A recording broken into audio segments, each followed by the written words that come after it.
Hello, Scorpio, Sun, Moon Rising, and Venus Signs. Kamusta po kayo? Sana po ay nasa mabuti kayong kalagayan. Welcome back po sa Star Tarot. At kung bago po kayo dito, welcome din po kayo. And please subscribe, like, share my videos, and leave me a comment po kung nakaresonate kayo. Maraming salamat. Una mensahe po ninyo is for general life. Napakaganda kasi we have sunlight. Ayan. So, merong naghihintay dito na isang magandang umaga sa buhay ninyo, Scorpio. Things are going to improve for the better. Papunta na kayo dito sa pag-asenso, sa growth, sa pag-evolve into the best version of yourself, pag-evolve ng inyong mga sitwasyon to become so much better, at merong mga success, na may mga tagumpay kayo dito na maaaring makamit, katulad na lamang ng financial success, material success, success sa pagharap sa hamon ng buhay, success sa paglaban sa mga problema, yung mga ganon. No? Things are going to change for the better dito, no? Sa inyong sitwasyon, Scorpio. Maraming improvement, maraming pagbabago, no, na positibo ang magaganap sa buhay ninyo. This is the time that you are also going to experience happiness and joy, 'di ba? Yung strength ninyo babalik na kung meron kayong mga sakit, no, na pinagdaanan, maaari ngayon babalik na din yung kalakasan ninyo, yung vitality ninyo, no, yung physical strength ninyo, yung gano'n. Kaya good luck po sa inyo. Pagdating naman sa inyong money, career, and finances, we have the lovers. Wow. So, maaari, no, na baka meron kayong mga kunyari, partnership, no, business partnership na maaaring maganap dito, and that is with someone you love, no, maaaring jowa ninyo, asawa ninyo, boyfriend ninyo, or girlfriend. Maaaring kayo ngayon dito yung magtutulungan sa inyong negosyo, bubuo kayo ng isang negosyo, so maaaring ganun din ang ganap. Yung mga maiisip ninyo sa ngayon na siguro endeavor, no, or panibagong business venture, yung mga ganon, that could be fueled by your pagiging ang tawag dito, inspirado, no, dahil sa inyong relationship, no. Siguro yung paghuhugutan ninyo dito ng lakas ng inyong loob, tibay ng dibdib, inspirasyon para magsumikap sa trabaho, sa karera, sa negosyo, is dahil doon sa person ninyo, dahil sa meron kayong romantic relationship. So, maaring doon kayo manggagaling, doon kayo huhugot ng inspirasyon. So, pwedeng ganun. Or, pwede rin naman na meron kayong pagdedesisyon dito, no? Financial decision, or siguro pagpipili, no, ng choices dito sa kung saan kayo patungo, kung ano yung kukunin ninyong oportunidad, no, sa trabaho, career, or negosyo. So, maaaring ganun din ang sitwasyon dito for some of you. For your relationships naman, we have Six of Wands. Ayan. So, siguro, you are in need of attention, no? Baka nagsisik ka ng attention sa inyong person, baka nalulungkot ka, or siguro yung parang naghahanap ka ng kalinga, yun, no, ng pag-care ng person mo sa inyo. Baka nami-miss mo siya, no, yung person mo.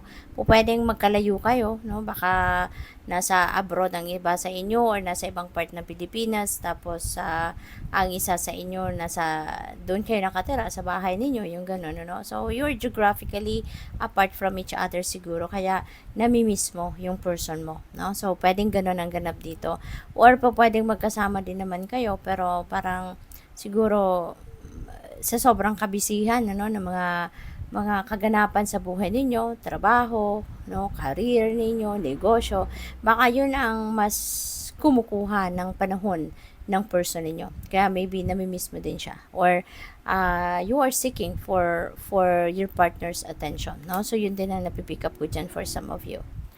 Pwede rin na there is mutual respect, no. Siguro ito din yung time na mararamdaman mo na meron kayong mutual respect for each other, at saka siguro mas yung person ninyo sa ngayon maybe is also giving you help, no, in any shape or form na kailangan ninyo, whether it is financial, siguro napapansin ng person mo yung na kailangan mo ng support, no, kailangan mo ng tulong or any shape or form, so maaaring nandiyan siya, no, para sa iyo. So posible din na ganun ang sitwasyon ng iba sa inyo, no. So tignan natin, kuha pa tayo ng iba pang cards dito, clarifiers. Tignan natin kung ano pa ang malalaman natin for each area of life. At saka, I would like to say thank you din, Scorpio, for your support sa channel ko. Thank you for being here.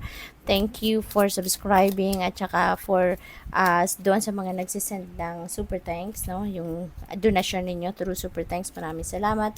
Pati na rin sa mga hindi nag-skip ng ads, maraming salamat for your time and support para sa channel ko. Thank you po.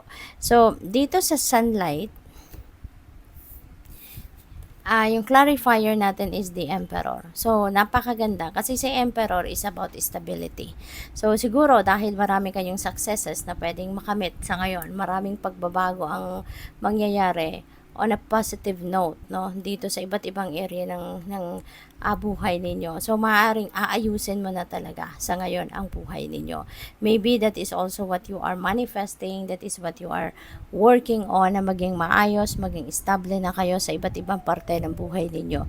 Iba't ibang area, relationships, pamilya, trabaho, career, pera, finances ninyo. So, anything, no? Anything, lalong-lalo na doon sa mga area of life na na-neglect ninyo in the past, no? So, siguro ngayon, you're going to organize them, ayusin mo na silang lahat, habang ngayon maraming mga magagandang oportunidad na dadating sa buhay mo, maraming successes, no? Ito yung pagkakataon din na mailagay mo talaga sa ayos ang lahat. Things are going to play out pretty well, no, sa buhay ninyo sa ngayon. Kaya napakaganda, no? So that is really beautiful. Talagang magiging ka na ngayon, mas magiging komportable ka na sa ngayon kasi nga 'di ba? Magiging maayos na ang lahat. Wala na kayong sakit ng ulo, mababawasan na kumbaga yung stress na maaring nararanasan ninyo.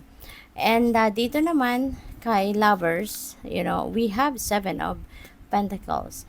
So, maganda, no? Maganda ang sitwasyon ninyo dito pagdating sa inyong money, career, and finances. Kasi kung ano man yung pagsisikapan ninyo rito, ano man yung or kung ano man yung ininvest ninyo rito, no, in the past, you can expect also bunga nito na magkakaroon din kayo ng success.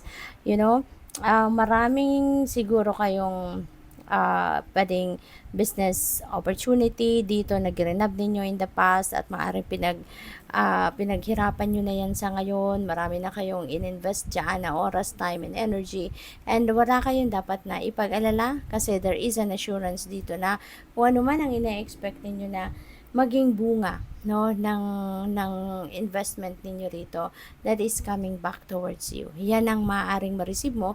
Yun nga lang, hindi lang natin alam kung exactly kailan mo makukuha ang bunga na inyong pagsisikap dito. But there is a promise na kung ano man ang ginawa ninyo in the past, magkakaroon yan ng positibong epekto, magkakaroon yan ng magandang bunga, no, sa buhay ninyo. Kaya you just need also to tawag dito, magtiyaga lang, no, magtiyaga lang, continue to work hard, pero yun nga lang, kailangan ninyo pa na magtiyaga lang at stay put lang kayo, no, kasi kung ano man yung maaring hinahangad ninyo na maging resulta ng mga ginawa ninyo, mga in-effort ninyo in the past, makukuha ninyo yan, marireceive ninyo yan, no?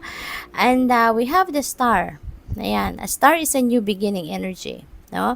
So, maaari na meron kayong sisimulang bagong yugto, no, sa inyong relasyon sa ngayon. Doon sa mga taong doon sa mga Scorpio na katulad ng may sitwasyon na katulad nung na-mention ko kanina unang-una na maaaring magkalayo kayo, namimiss ninyo ang bawat isa, or magkasama kayo pero namimiss mo yung person mo kasi baka kulang na yung oras na binibigay sa'yo because of other worldly things, no, trabaho, career, no, na inaasikaso niya.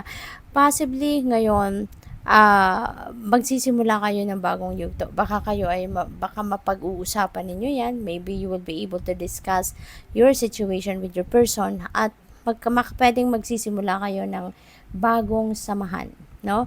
Yung mas magiging aware na kayo at mas magiging sensitive kayo sa needs ng bawat isa, kaya maaaring magsisimula kayo ngayon ng bagong yugto at magiging mas maganda, mas mabuti ngayon yung magiging takbo ng inyong relasyon, no? So yun ang napipick up ko dyan for some of you. So tignan natin kung ano ang last message or final message ni Scorpio. And I would like to inform you din po na bukas na po yung ating membership, channel membership. So kung interesado po kayo, just check it out. Thank you. We have awareness, look beyond what you see. Okay? Kasi maaaring merong mga guidance na binibigay sa iyo ang Divine Universe sa ngayon. At maaaring meron din kayong mga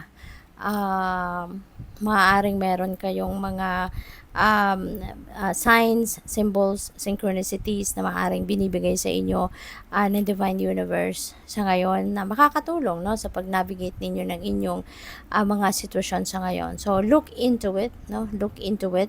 Mag-tune in kayo sa inyong intuition kasi maaaring meron nga kayong mga intuitive messages or nudges at saka mga signs, symbols, omens, mga ganon, no? So good luck. Thank you for watching. Love and light. Namaste.